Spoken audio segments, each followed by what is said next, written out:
Today, we're joined by someone who's lived both sides of the velvet rope, from behind the DJ decks to running some of London's most respected and iconic hospitality venues, the one and only Mark Bloom. If you've ever found yourself in the middle of a packed dance floor in Mayfair, or sitting down in one of London's most iconic dining rooms like the Wolseley, Fisher's or Colbert, Mark's journey has touched it all. He's someone who understands hospitality at every level, from creating energy at 2 a.m. to delivering precision and excellence at 2 p.m, a rare blend of nightlife's instinct and operational discipline. Today we're going deep into that journey, the chaos, the craft, the lessons, and what it really takes to build unforgettable experiences in both nightlife and hospitality. Let's get into it. Right, Mark? We've made it happen finally. Finally. Took a little while, but we're here now. The place we love to start on Speakeasy, that everybody who listens loves to get into, is take us back, way back, not saying you're old, but you've had a hell of a ride in hospitality. So let's start from the beginning, where it all started from for you in hospitality. Yeah, I mean, it did start way back because I was always into music, and music is a theme that runs all the way through. So my dad was really into music. He'll never forgive my grandma because he had all his records, limited edition Rolling Stones and things like that. And when he went and moved out, she threw them all in the bin, and he never forgave her. So music's always been a big thing.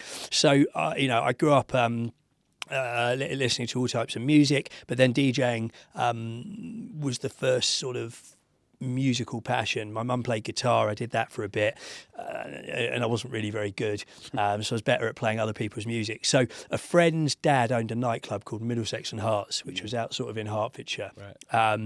And they were selling that. And I had a pair of 1970s Citronic, belt-driven, all in one case. They couldn't keep a beat, couldn't keep anything. But a couple of friends that were a year or two older were already DJing, and it was just garage was the big thing. Right. And we would spend every Saturday in Freedom Records in Watford or Loppy Lugs Records in Edgware, which is roughly where I grew up. And that was our life, right? That was what we would do. Yep. And so got those at about 13. Oh, wow. Played in my first nightclub at 15.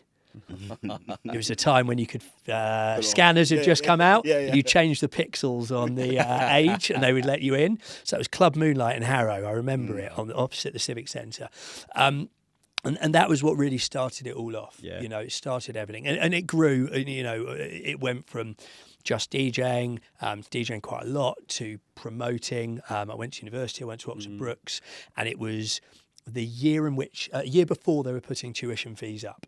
And so there was half as many students in Oxford as a city as there were any other year.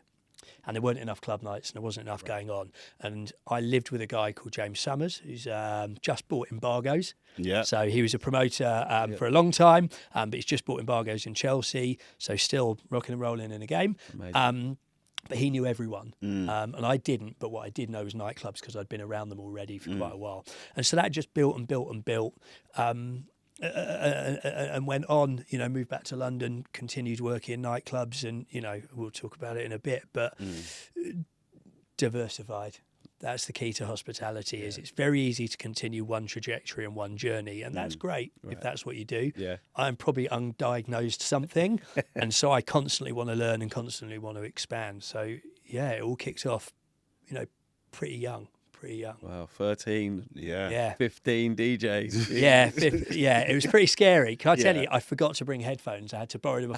I don't think forgot. I'm not sure I even knew you had to bring your own headphones. I could barely lift the record box from the station, big old metal vinyl record box. Yeah, no, it's different times. What type of music were you playing? Then it was garage. Okay. Everyone was into garage. All right. I mean, you didn't even talk about house, right? Yeah. So for me, I started off playing garage. Yeah. And then all the clubs stopped playing garage. By the time I was about 19, it was that big. All the West End clubs said, it was too much trouble. It was part of their conditions that they couldn't. So I started playing a lot of hip hop. My university dissertation was on hip hop. So, I mean, I loved it. I loved music. And then while I was at university, I started in 2003. It was that big sort of house movement, that, that electro and that fidget house and, everything else that went with it. Right. But it was a real scene, and it just sort of grew from there. But what it meant was, by the time I was playing in clubs when I was 19, 20, 21, 22, I'd been doing it for 3-4 years longer than everybody else. Right. So I was just that much more relaxed, experienced, and maybe a little bit better than some of the other people coming through.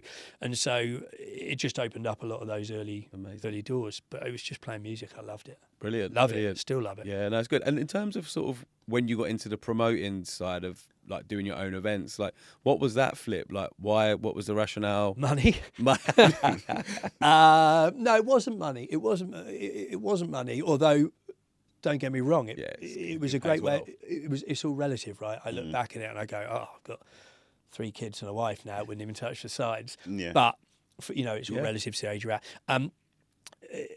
I was working for other promoters, up until I was about 18, 19, and I could see what they were doing, and I was helping them out and selling tickets and getting a little bit of a kickback and stuff like that. But, as I say, I went to university and we had this hole in the market and we filled that hole in the market. And one of the smart things we did early on was we made a deal with the guy that was doing the same thing for Oxford University. And we said, we will never tread on each other's toes. Brilliant. We will work together.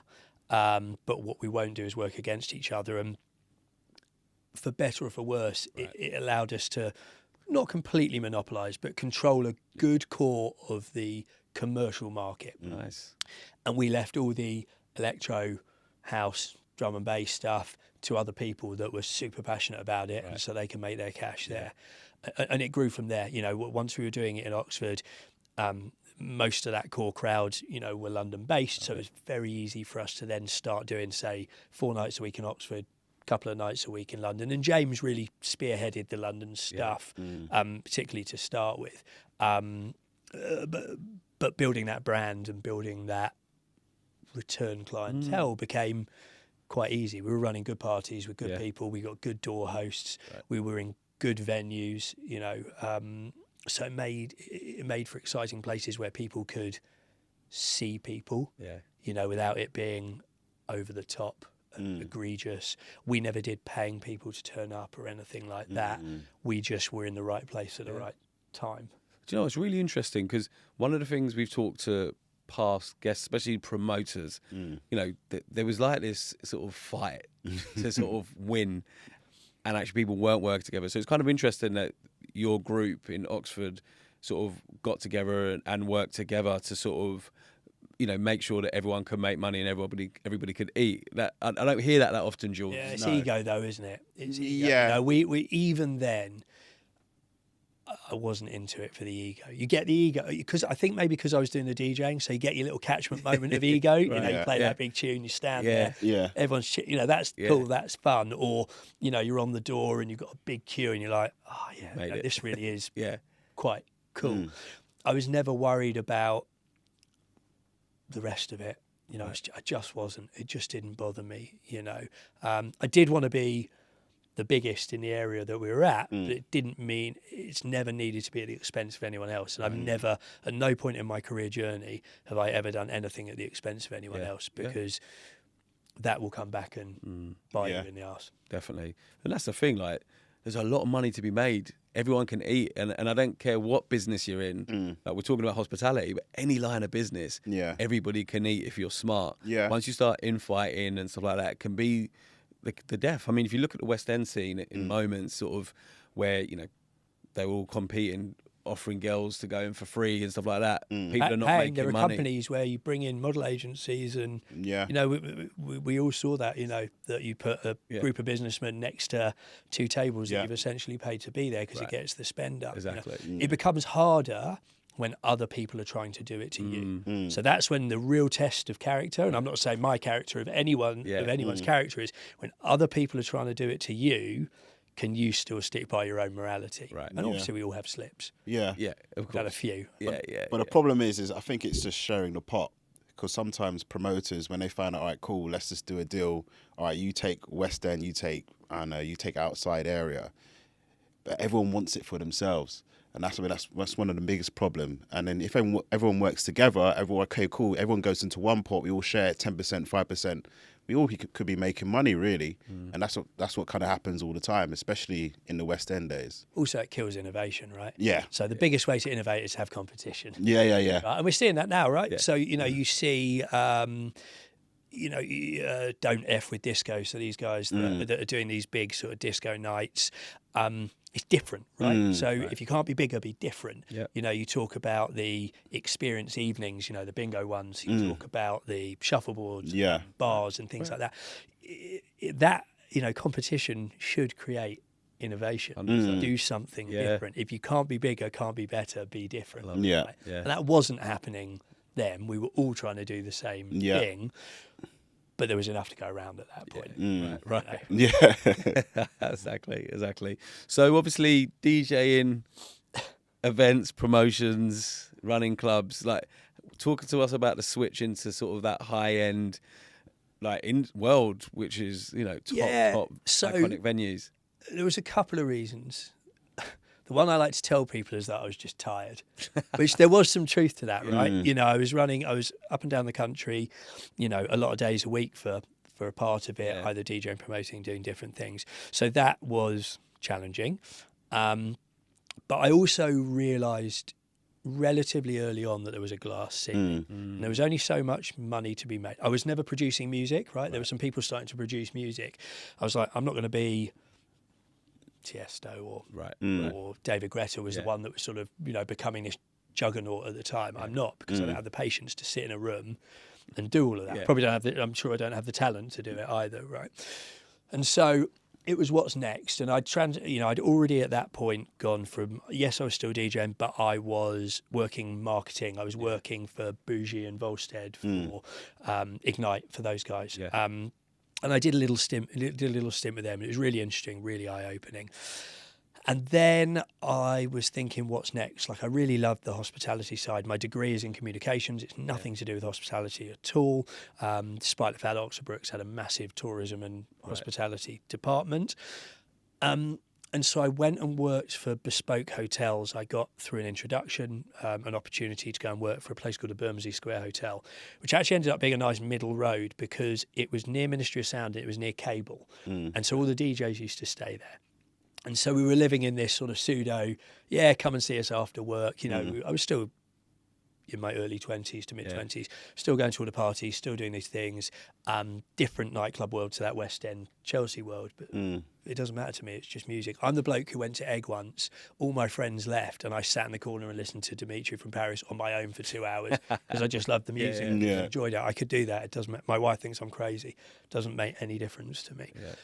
So that was interesting, and we were doing things like the Head Candy pre-parties on the terrace, so I was sort of in this halfway world.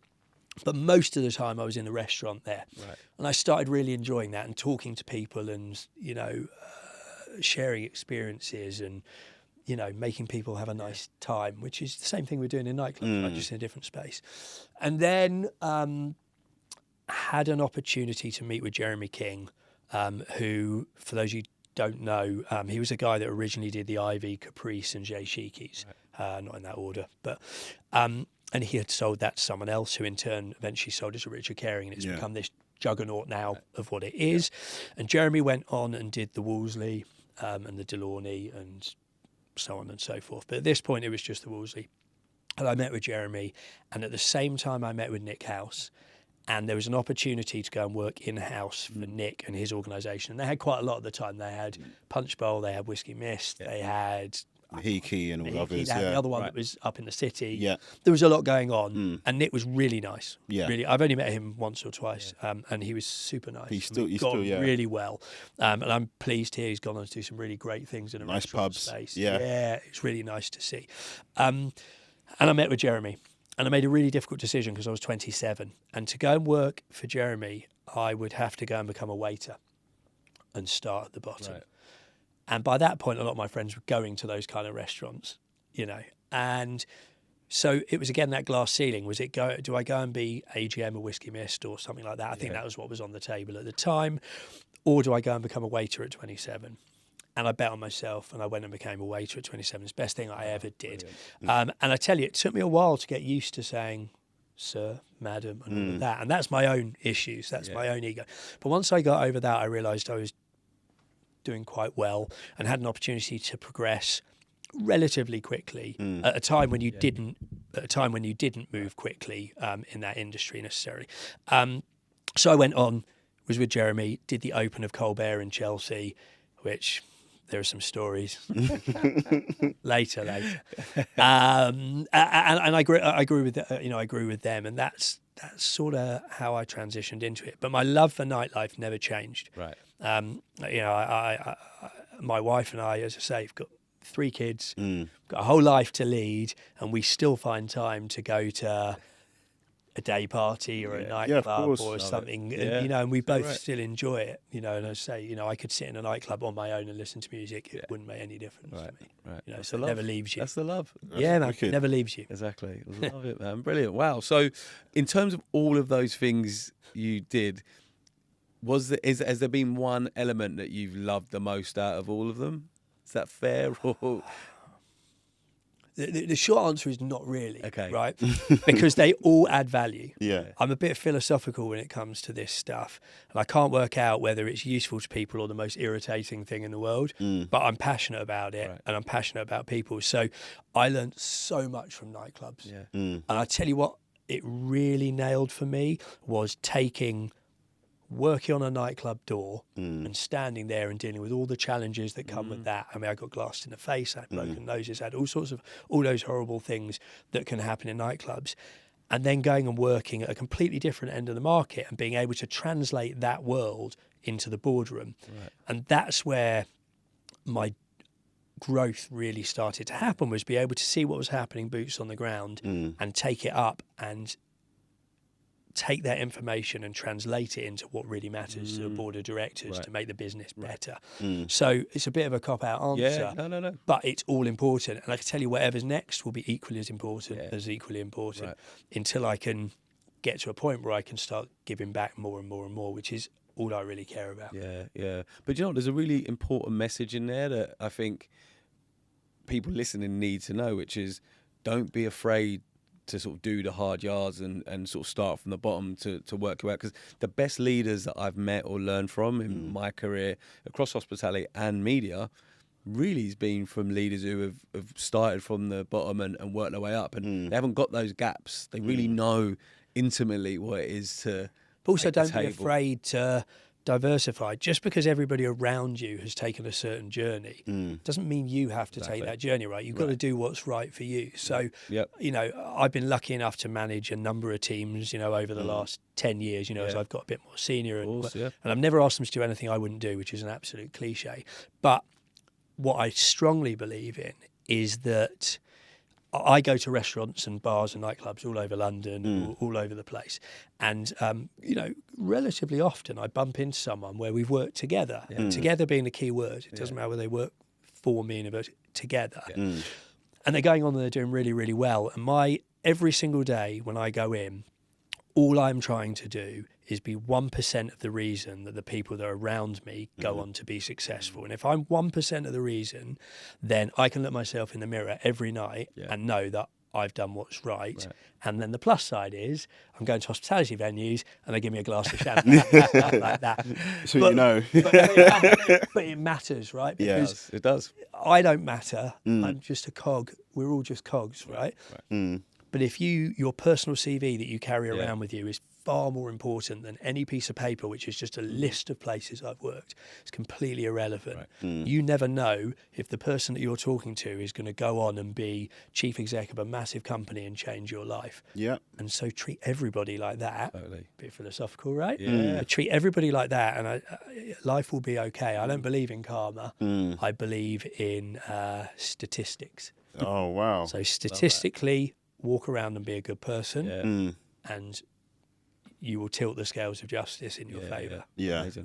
That's amazing. I want to touch on something, and I'll hand over to you. But one of it's hard, like hospitality, building nights, staying in the game for like 5 years, 10 years, 15, 20 years. It's hard. Yeah. But I want to ask you around kind of what you learned from sort of maybe nightlife in terms of how you make people show up, but more importantly, come back time and time again. Like, have you learned any tricks along the way? If I had the magic answer, I'd be hosting a podcast. I think it's different depending on what you're doing. Yeah. So I'll give you an example. Yeah. In Oxford, when I started, it was a captive audience because they're all students there. They have X amount of cash to spend a week. All you have to do is be the place that everybody goes to. Now, how do you do that? You can do that by sponsoring sports teams. You can do that by having your name out and about. You can do that by doing relatively low-level media. I'm showing my age here. Facebook had just come out. You can do that by having a better presence than everybody else, right? Yep. So that's how that works. If you go and work in restaurants, to go to the other end of the spectrum, there is so much choice and there are so many options. What makes people come back? Is it food? Yeah. Some places. Right. So you could have the best food in the world. Great. Is it the vibe and the music and the design? Yeah, definitely important. Is it the service? Arguably one of the most important things. But actually, you don't need to be the best at any of those things. You need to be the best value proposition that is going. So when you go in, hello, Mr. Smith, nice to have you back again. How was ... thing that you may have read in the newspaper, or so-and-so event that you knew from a friend of theirs that was happening, without being creepy and over the top. Then they sit down and you know what water they like. Will you be having, sparkling as usual, or would you like something a little bit different? I've already asked the bar to make you a mojito. I know you like a mojito. Don't worry if you want something different. I'll drink it later, or some joke. That stuff is completely intangible, and that is a really difficult thing to teach and a really difficult thing to instill in people, because hospitality can sometimes be very transactional. Right. But what we have to remind ourselves is that it's all about feelings. So food is creating a feeling, music is creating a feeling, design is creating, it's just about feelings. So make people feel fuzzy inside when nobody else is making them feel fuzzy inside. Right. And you're halfway there. Halfway. Love that. Oof, that's like that. A bit of advice, that one. Like, with all the experience you have, what do you think makes an event, a great venue? Would you say it's based on like service? Would you say it's all based around branding? Living up to what you've promised. That's kind of all that matters, right? So where I live, opposite me, is the original Wetherspoons. Wow. Right? It's called the Mossy Well. It's huge, right? It's the first one, right? Absolutely massive. Wetherspoon's suing me. Is it? It's absolutely huge, right? And I can't say I go there all the time. But I do, because people drop in and we go and we'll, have a drink and what have you. What is my expectation when I go in? Cheap booze, quick service, toilets that are 3.5 miles away. Does it nail all those things? It nails all those things. If I am spending a lot of money to go, and let's take it out of hospitality, to go to Lords, to the cricket, I've got some nice tickets that give me, what's my expectation there? As long as it's matching if you can exceed the expectation, you're a rock star, right? You exceed the expectation, you'll keep going forever. The bare minimum is to match the expectation. And then if you don't match the expectation, to acknowledge that you haven't matched the expectation at that moment, confront it and fix it. Because I've made some of the closest relationships in hospitality at all of the different things that I've done through mistakes we've made. Right? So the best friends we've got are through, we've not let them in when we should have let them into a nightclub, or a meal was cold and we should have sent it all back. But how we dealt with it changed everything. So it's just value. We live in a world where cost is going up. And people don't mind spending money as long as they're getting what they pay for. Right. Value for money. Value for money. Yeah. All right. So what do you have like a magic formula to in hospitality? Like, do you spot a brand and be like, all right, that's a great brand? Would you say, like, there's lots of upcoming brands, like you talked about the disco one. Like any others that you see coming up, you're like, all right, cool. I think hospitality's changing in a way that. Well, I think that, I mean, those guys that don't f with disco guys, that is a great example of seeing something, and they have done it the right way. But you almost don't know that otherwise you would have thought of it, right? You don't know that brand is working until you're in it and you look around and you go, this has nailed it. It's absolutely, nailed everything. I was in Vegas last year. Okay, so in all the years I've been to Vegas 10 times. In all the years I've been to Vegas, I've never made it to a day party because I've always gone too heavy at night. I'm a night guy. Yeah. But I promised myself and my wife that we would, right? So we went to Encore Beach, right? Most expensive day of my life. Yeah. But I looked around, and there was only 2 of us, right? I looked around, and I just went, I get it. I get it. I couldn't do this every week, you know, but I get it. You know, the experience, the everything is right. But, you know, it's better to look at it like this. If I was the guy that had come up with Encore Beach, at what point would I have gone, we've just smoked this. This is perfect. And I don't know. I've had it once or twice. Right? Yeah. So, you know, I had a club night that I used to run, and I'm looking around at 11:30, 12 o'clock at night, and it's packed. And most importantly, everyone's having a great time. I'm just like, right, what did I do to get this right? And then you try and replicate it, and it doesn't work. Yeah, right? right. There's just magic sometimes. But all of those elements, you know, that we were talking about before, those service elements, those human elements, those are the things that you can control. Those are the things you can control. So technology is going to be massive, but you can't remove that human touch. And how are we going to get that next generation of touchy-feely people that make it feel special? So, yeah, I wish I had the magic answer. I think we all wish we had the magic answer. Yeah. But what we have to do is just keep trying until we look around and go, oh, that was it. And then try and replicate it again in a different way. Yeah, because like you were talking about downstairs, like Ministry of Sound, going into like exercise events. The same thing with your wife, High Rocks. Like I feel like people are still going out, but they're also looking for exercise activities as well. Well, if you look at the stats and the percentages, so you know all the fun of going out and dancing and partying, what has sort of come as I've grown into the industry even more is, you know, looking at stats and all the stuff that frankly people think is a bit boring. And actually, if more people in our industry looked at that stuff without trying to rip the soul out of the business, people seem to either look at only that or only that. And actually what you need to do is match it in the middle. I was at Olympia watching my wife do High Rocks, and it's like a party, right? Yep. And it's a community, and it's and fitness is a massive thing. Ministry of Sound have just started doing Ministry of Sound Fitness, and they've just 35-year anniversary. They've just done a massive refit of the box. Biggest one, I think, really for the first time.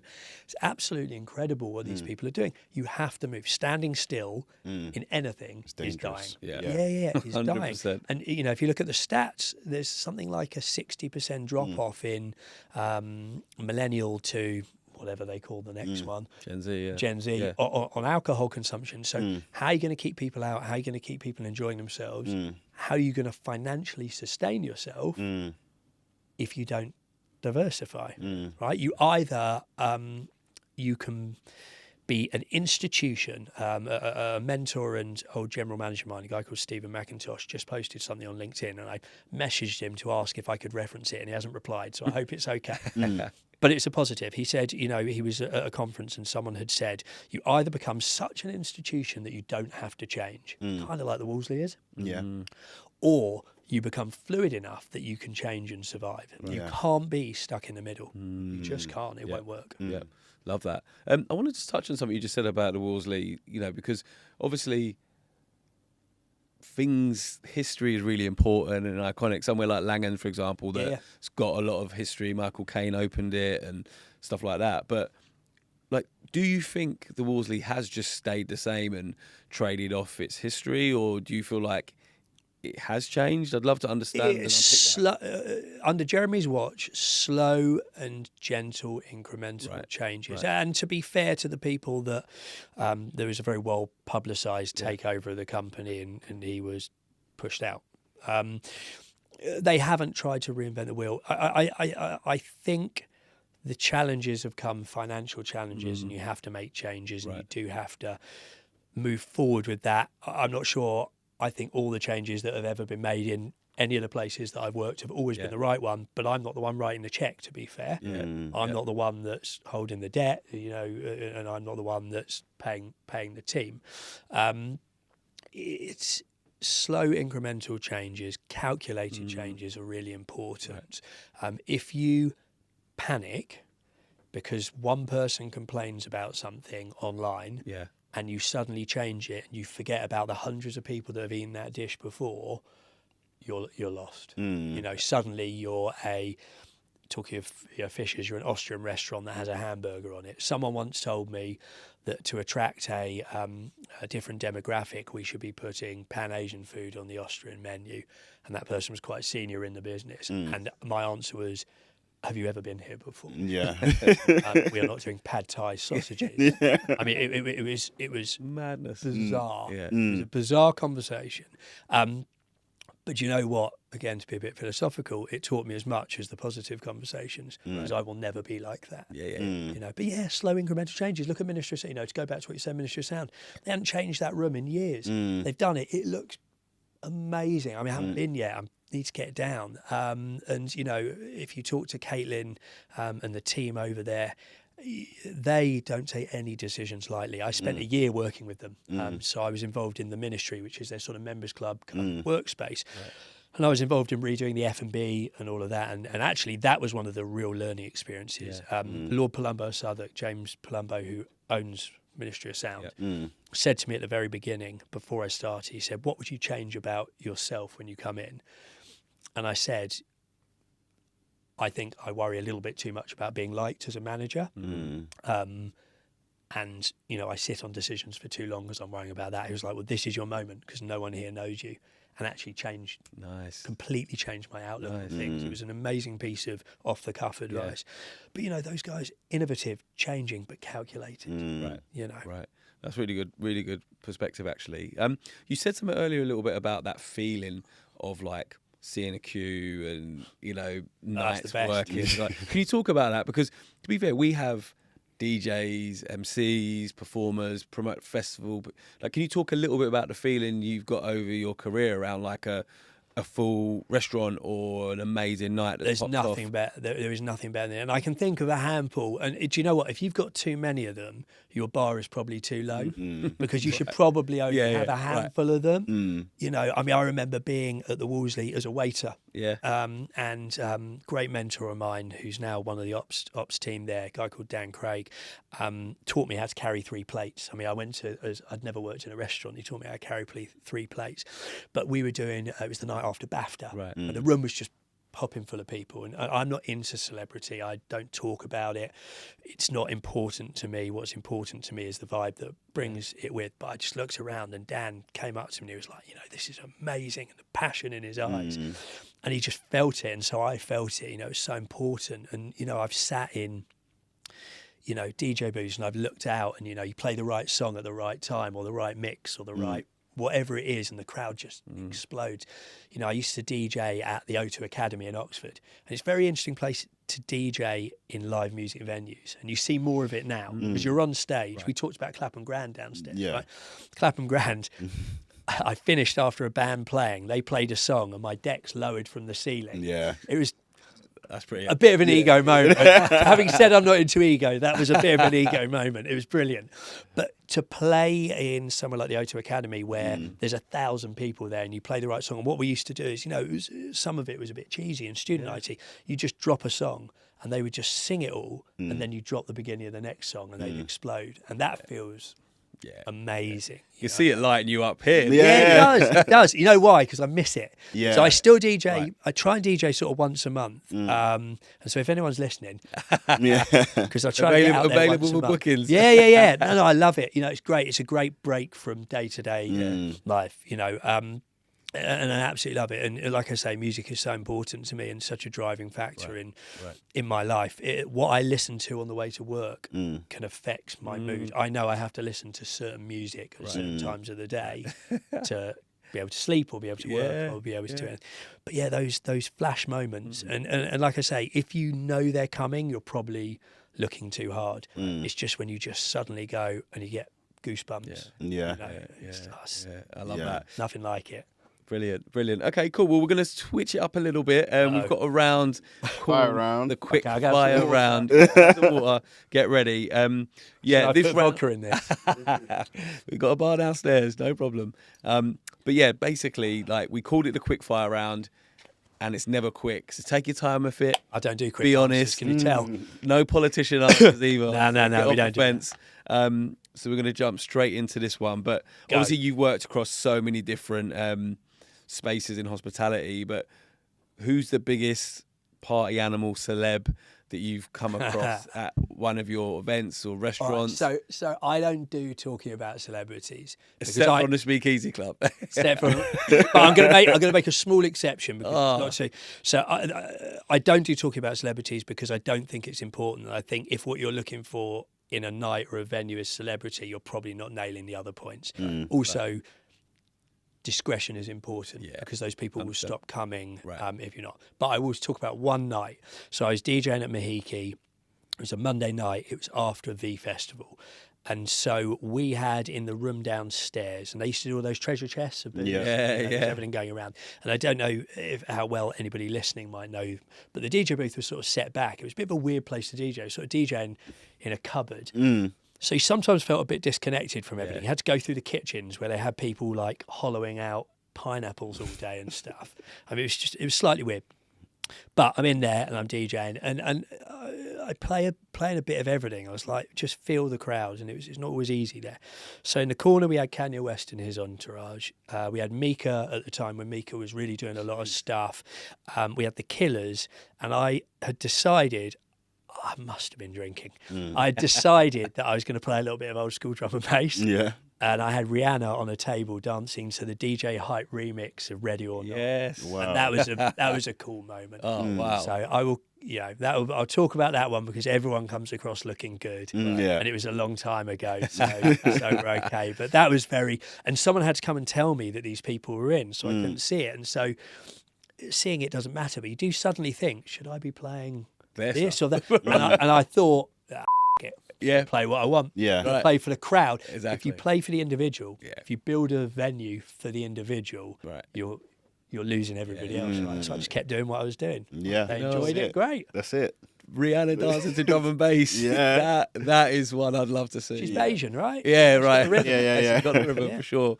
All right, brilliant. Like that. Alive or dead?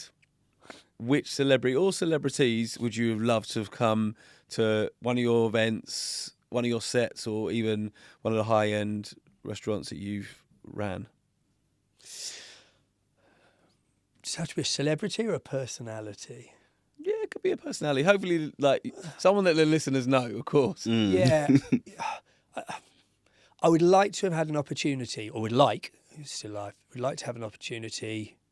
He's not still alive, just remembered he passed away a couple of years ago. Okay. Steve Wynn. Steve Wynn, who, if anyone knows Vegas, the Wynn Hotel, but he is the guy with his wife that did the Mirage, and they completely changed how Vegas was, this sort of dust and sawdust. He is the guy that when they were building the Bellagio and they did the designs, and they said, you're absolutely crazy, you're using all this space for fountains, it could be rooms, and he went, but it'll be the most photographed hotel in the world. And he was right. And his passion, I've listened to interviews and spent a lot of time in Vegas, and I've been lucky enough to spend some time with people who have spent time with him. And his passion and his unwavering belief in the way things should be done is inspiring, really inspiring and so interesting. So that would be a great one. That would be a great one. That would be cool. I've never had someone like that before, have we? No, that's a new one, but I love MJ. that. I'm not that, like I say, I think it's just me. Like, celebrity is not a thing to me. I want to learn and and drive, and that it doesn't make me.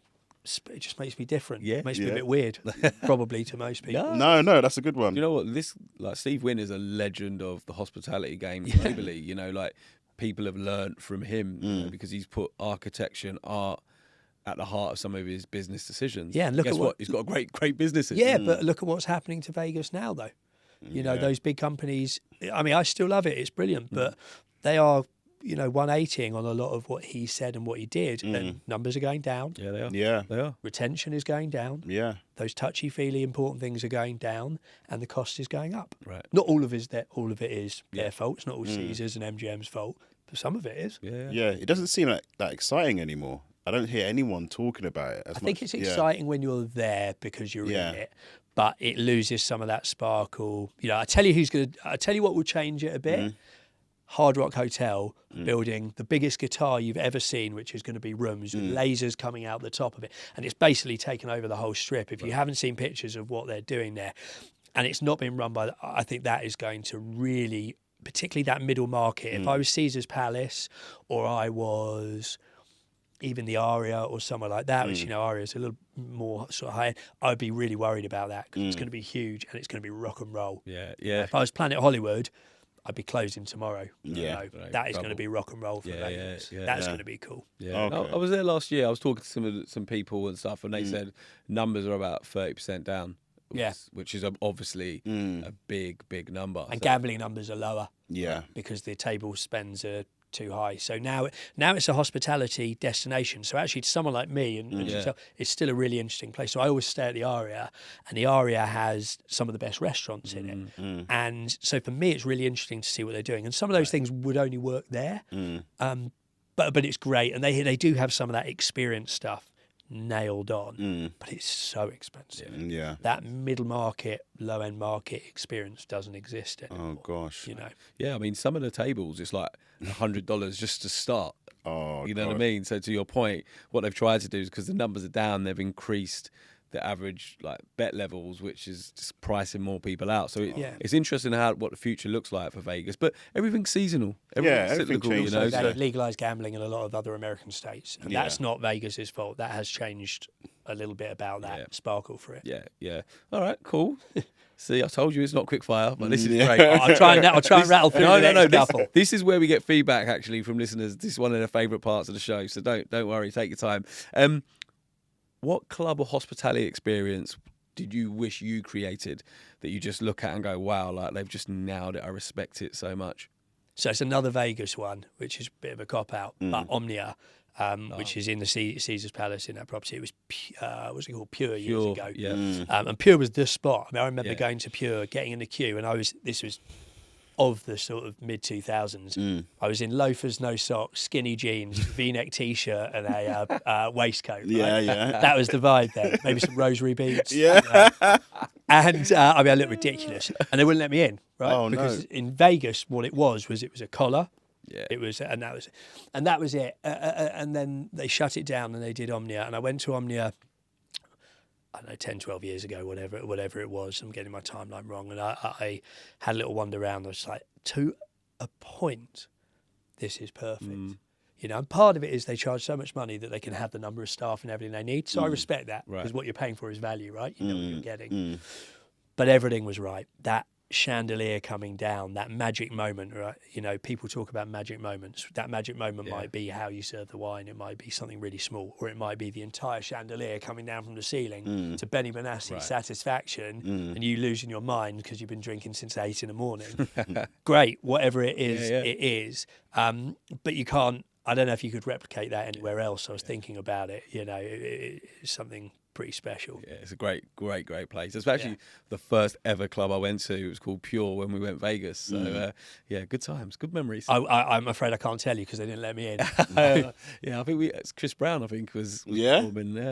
Nothing controversial there. Very good. Always controversial on this show. Chris Brown, we've hit everyone. If you could collab with a brand or an entrepreneur or a celeb to, you know, do something insanely cool in the hospitality scene, who would it be? Yeah, I mean, again, it's who I can learn from and who I can be. So, you know, someone like Richard Branson, right? Yeah. And the thing I love about listening to him speak is it's not all about the successes.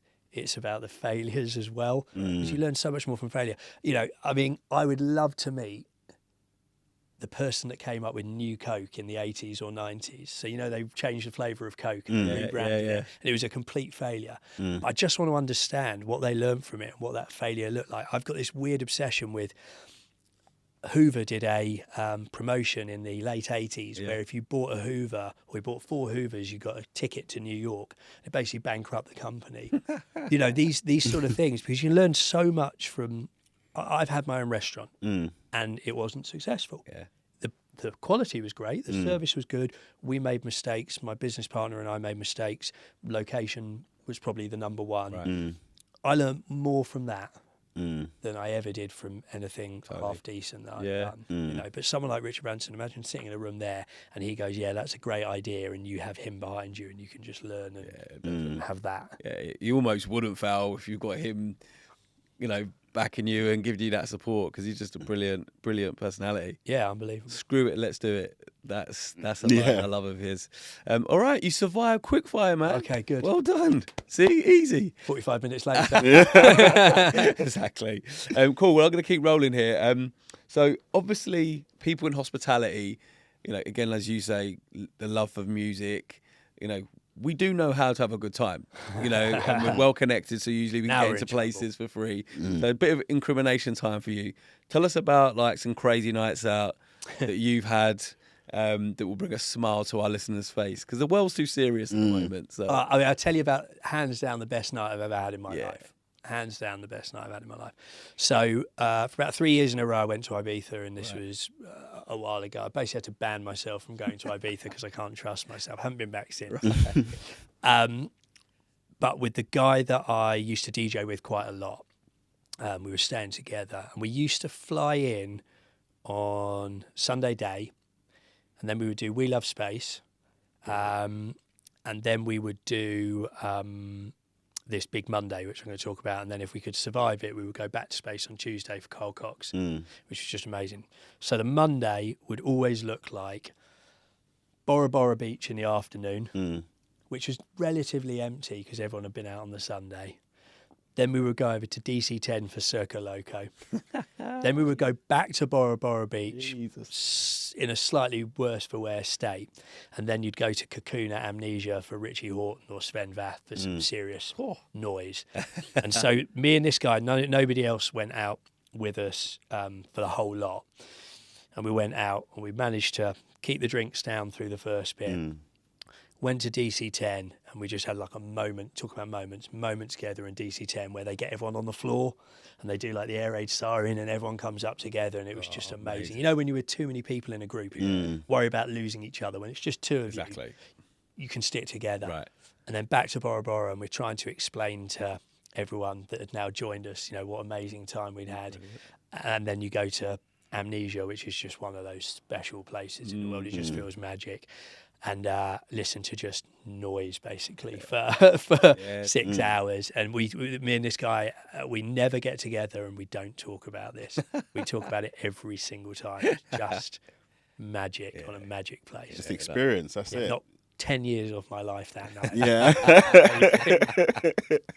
Brilliant. Yeah, Ibiza is a special place. It's just amazing how decade after decade this place continues to sort of just deliver for. I think it's getting busier. Yeah, it is another one. It's another one that's doing a Vegas where it's become so expensive. You know, it's just become crazy. I saw pictures of San Antonio, which is not necessarily where I'd want to hang out all the time, but you want to go and have a cheap and cheerful drink. It's dead because they're all in these giant super clubs for so much money. What's that new one called? Universe. Universe, it's massive. Universe is the old Space, if I Yes. Yes, Universe is the old Space. Yeah.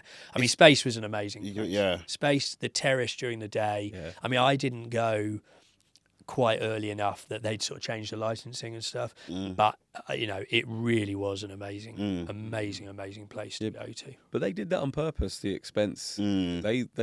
They wanted to price out the San Antonio people, right? In their words, the riffraff. You know, they wanted to go for that higher end because the truth is, probably 10, 15 years ago, there wasn't really a proper table culture in Ibiza. No. Well, Blue Marlin and stuff started, but it was on a smaller scale.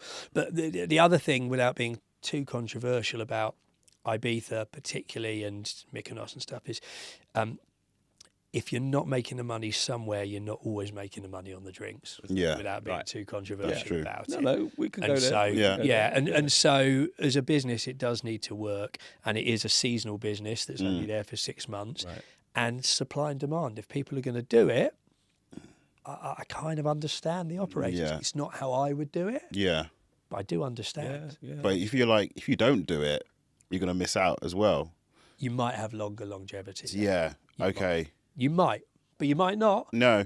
You know, you might need to cash in, rebrand, and go again, which is what was happening in the London scene, right? Yeah. Look at that Mahiki site and how many different things there had been. It was Smolensky's Balloon, the restaurant, in the 90s, and then it became club after club after club. You know, what do we do? You know, Volstead, your previous guest. You know, we were talking about the fact that I was there when it was Volstead, and then it was it Anaya after, and it had been a number of different the Opal Lounge before that. Yeah, exactly. So you know, it's changed name like bit of rebrand, every 2 years. Right, and what are they really doing? They're changing the furniture. Yeah, moving things around, moving things around a little new bit. promoters try to come in, doesn't work, flip it again. Yeah, Don't work. No. you know. No. Okay, cool, brilliant. Ibiza, yes. We're going all over the world.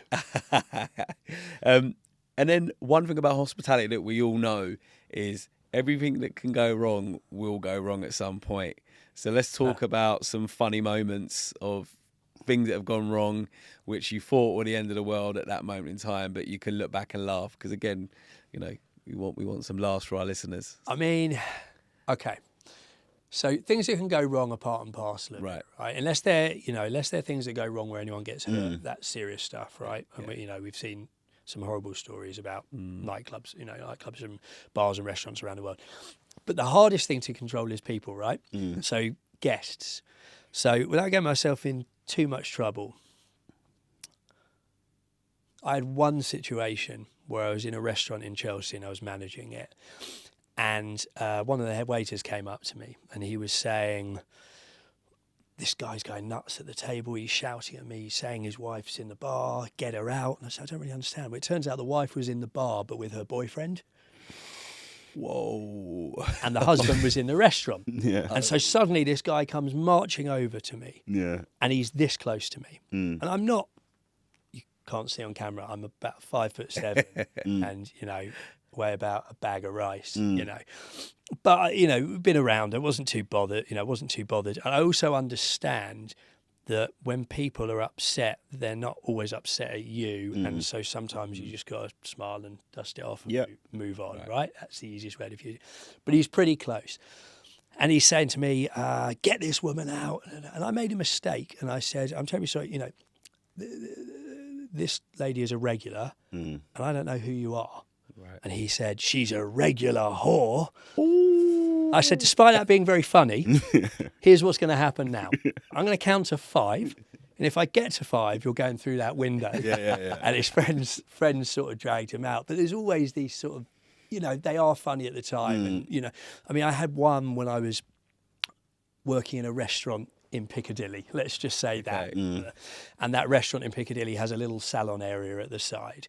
And people don't always want to sit in that part of the restaurant, but you know, if you don't have a booking. And so I was told by the maitre d', this person doesn't want to be sitting there. Can you just make sure you look after them? You know, give them a good time. Don't give them, as we say in the industry, don't give them any bullets. They've already got the gun. Don't give them the bullets, right? That's good. So he's showing off to a younger business acquaintance, and he orders caviar, and he orders oysters, and he orders steaks, and a bottle of champagne, I think, or whatever. And he says, now go and tell your bosses that I've ordered all this and I want a table in the main restaurant. So I go out to my boss and I say, look, I know the answer. I just want him perception versus reality. Yeah, right. Just want him to see that I'm having a conversation. And my boss at the time turns around and goes, well, go and tell him you're not a whore. I said, how about I do this? How about I say, we don't have anything available at the moment, but if something comes up, I'll let you know. He said, if you want, but I'd tell him I'm not a whore. Okay. So I go up and I tell this guy, you know, this. And he calms down a little bit, finishes starters,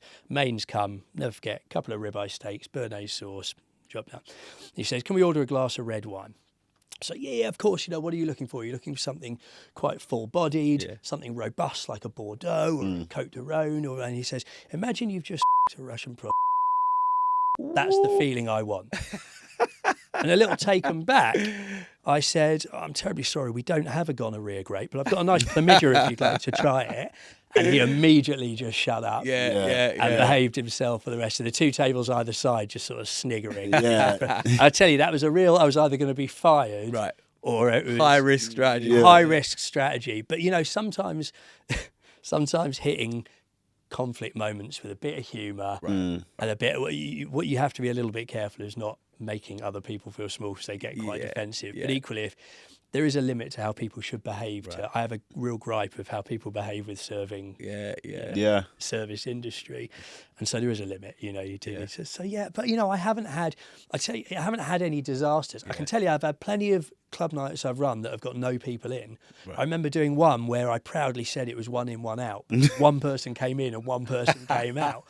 But whatever. If you worry about all of that, you'll never do it again. Exactly. Right? Yeah. You know. So what are we doing? We're serving people food and drinks and trying to give them a good time. As long as no one's getting hurt. Yeah. What's the rest of Yeah. it matter? Yeah, that's it. What's the rest of it matter? I love it. You know.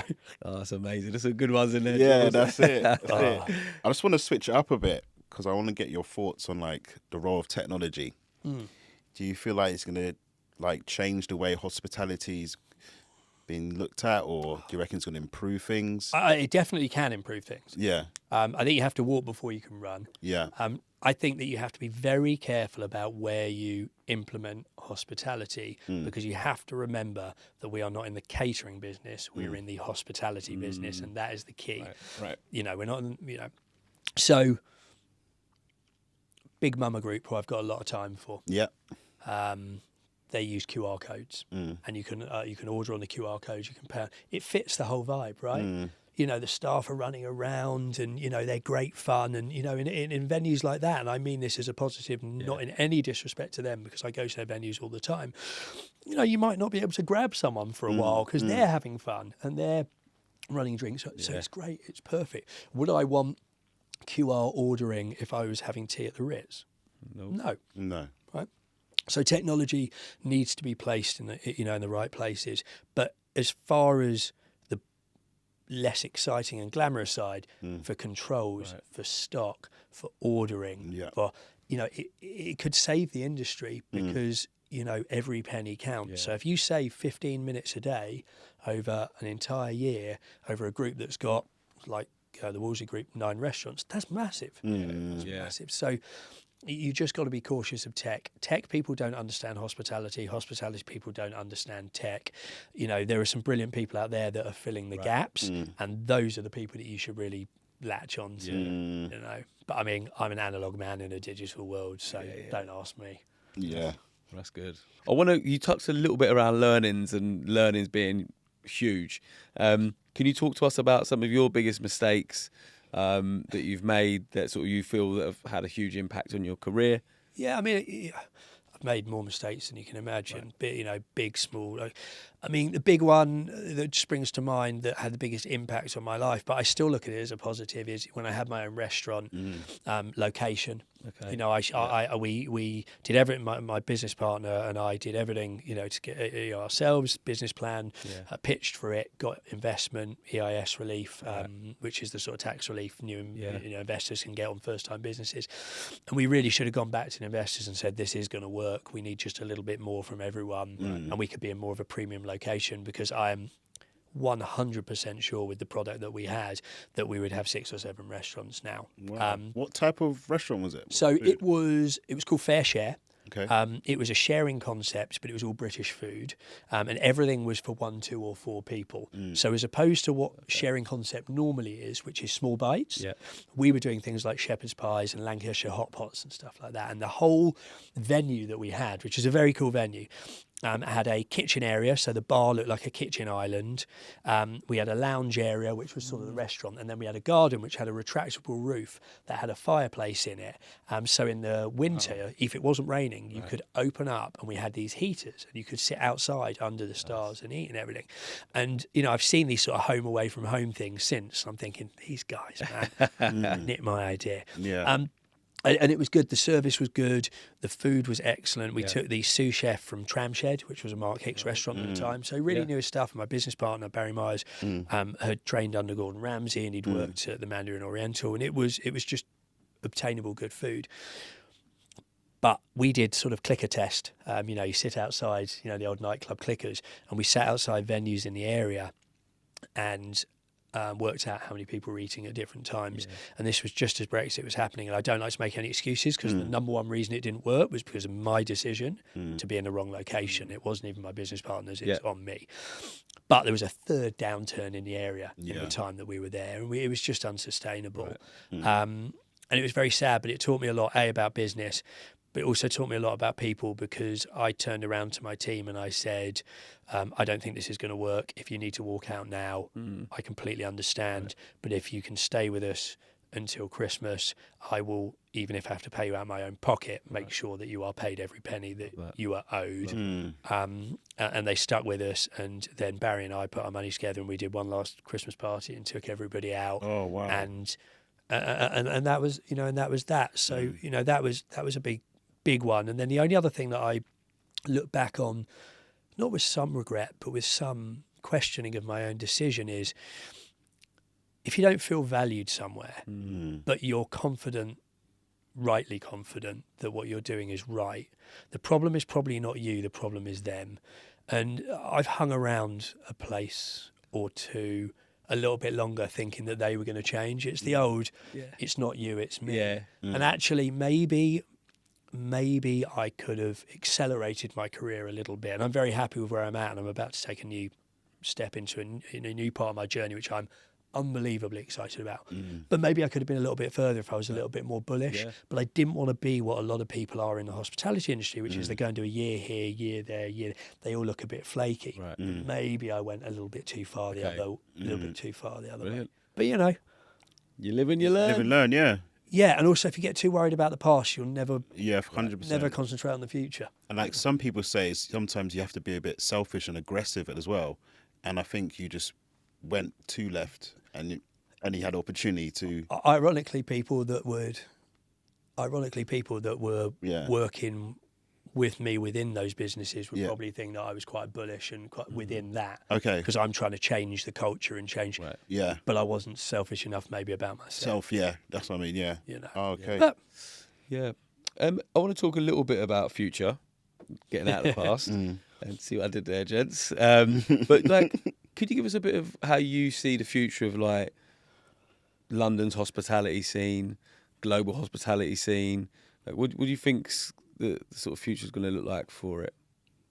I think it's very challenging. We're going to a very challenging time. Right. So I think independent restaurants, having tried to do that myself and have seen some people do really, really well, I think independent restaurants are going to struggle a little bit.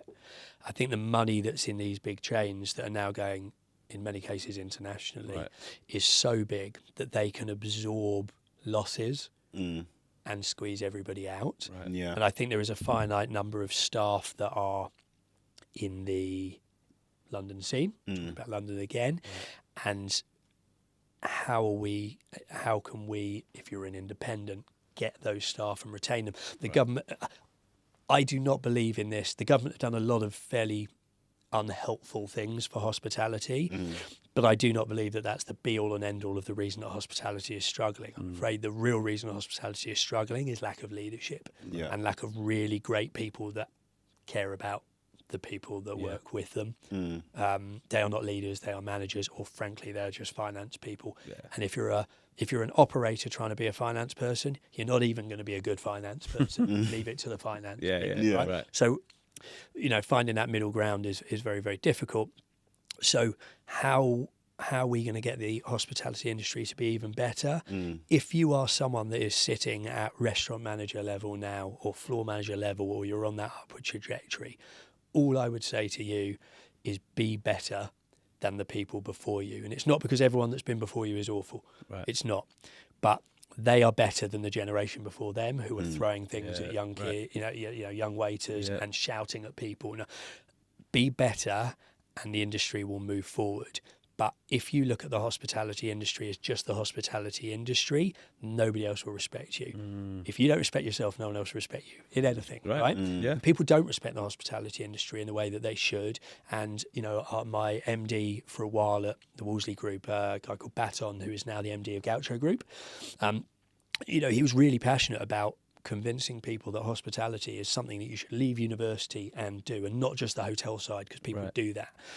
And I think until the leaders in the organisations take a look at themselves and up their game, I think it's going to be very challenging. Yeah. You know, very, very challenging. Yeah, that's a really good perspective. So next generation, it's on to you. Yeah. Because there are more of you, right? It's a triangle. Yeah. There are more of you. So you can affect the change at that level much easier than people sitting in a boardroom. You cannot run the empire from Whitehall. Yeah, right? That's true. You cannot do that. So true. Yeah. Powerful.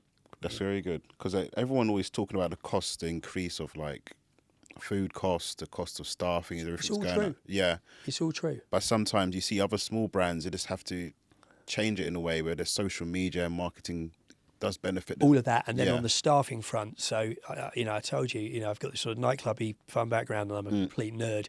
So Mayo's hierarchy of needs, look it up. Yeah. It's a business studies model, and it's from 100 years ago, if not longer. But it talks about you can give people more money, but that feel only lasts for like 2 weeks, a month, whatever it might be. What is really important?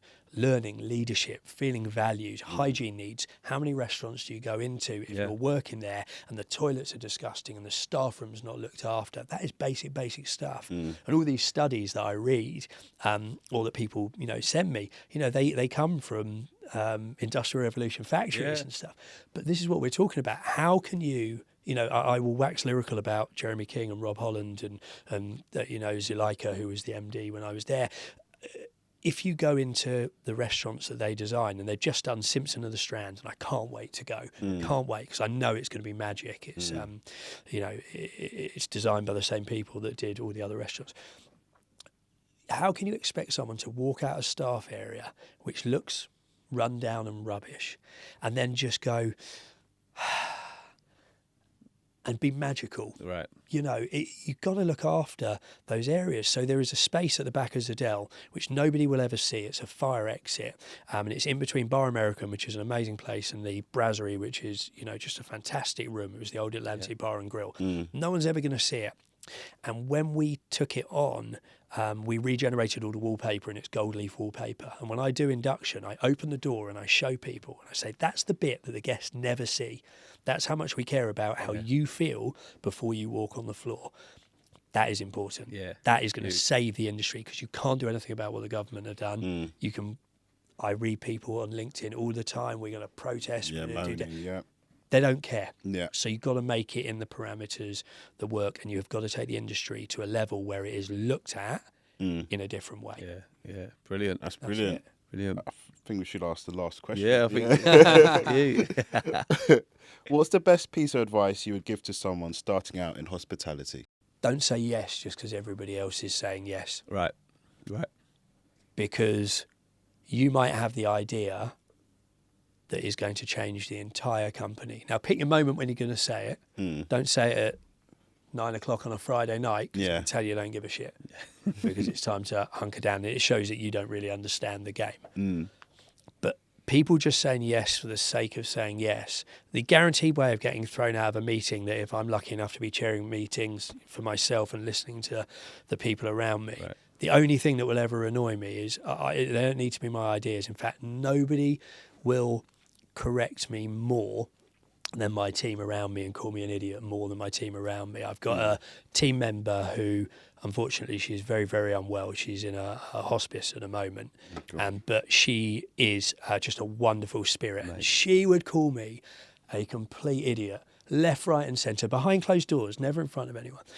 But then we would come up with these ideas and we'd agree them together, and whoever idea it was, it doesn't matter, as a group we then move forward. But the only thing that winds me up in any meeting is if somebody says, well, yeah, but that's the way we've always done it. At that point, meeting adjourns. Yeah. Because you're lost. You've lost. Right? Yeah.